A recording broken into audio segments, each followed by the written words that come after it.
it around. Nice. Okay.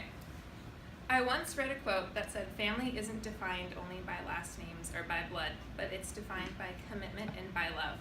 My name is Olivia Klein, and today I would like to introduce you to my family. So, my family is far more than just a group of people that I live with. And although my parents are my immediate family, I consider my best friends and my dogs to be my siblings. So, let's start with the people that I live with. Me. Here. Okay. So as an only child, I spend a lot of time with my parents. My mom went to co-college, and she was the first one in her family to go to college. And she majored in business and almost minored in sociology and Spanish. And I relate to that because I like sociology and I like Spanish, but not so much the business part. And then my dad went to Missouri-Rolla, which is now Missouri S&T, and he got his PhD in physics. And that didn't get passed down genetically. I hate physics, I hate math, but they support me in everything that I do. And when it comes to school, they don't make me take business classes or physics classes, although my dad will say he's not disappointed, but I think he kind of is. And I think my parents are some of the coolest people because I spend so much time with them. Like, for example, my mom picks up on the things that I say, and lately she's been saying shook.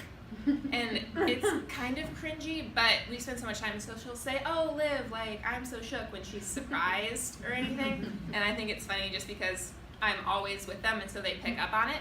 But when I'm not at home, I'm with my two best friends.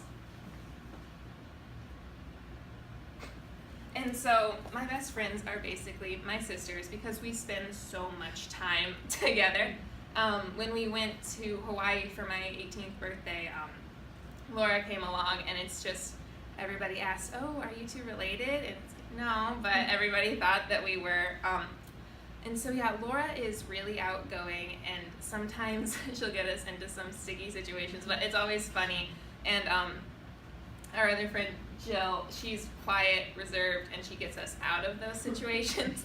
And Laura and I have been best friends since 8th grade, Jill and I since freshman year, and I used to wonder, why do they put up with me? Because obviously, and I now know they only put up with me because of my dogs. And so, since before I was born, both of my parents had dogs. My mom had a Yorkie and my dad had a Husky.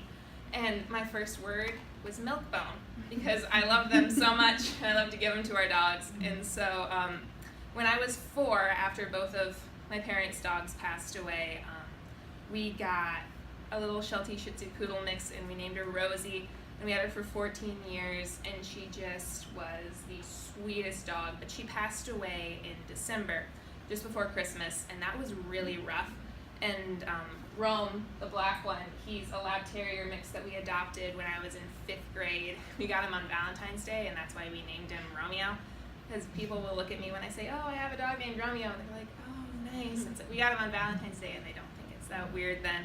But he didn't like all of the attention when Rosie passed, so we got Scout from a rescue in Wisconsin, and she's a Sheltie Pom mix, and she's a nightmare. She barks all the time. She likes to chew on my socks, but she's so cute that I think it kind of balances out, and Rome likes her. And I spend so much time with them. Like, I read to them sometimes when I have to do reading for government or something, and I practice the speech in front of them, and they're my siblings, really. And so, yeah, that's my family. Thanks for listening while I introduced them. And today, just to wrap it up, I've shown you my family, which is made up of my parents, my best friends, and my dogs. Even though we aren't all related by blood, this is my family. And families give us love and support, so whether it comes from our parents or even our dogs, it's nice to know who your family is. Thanks.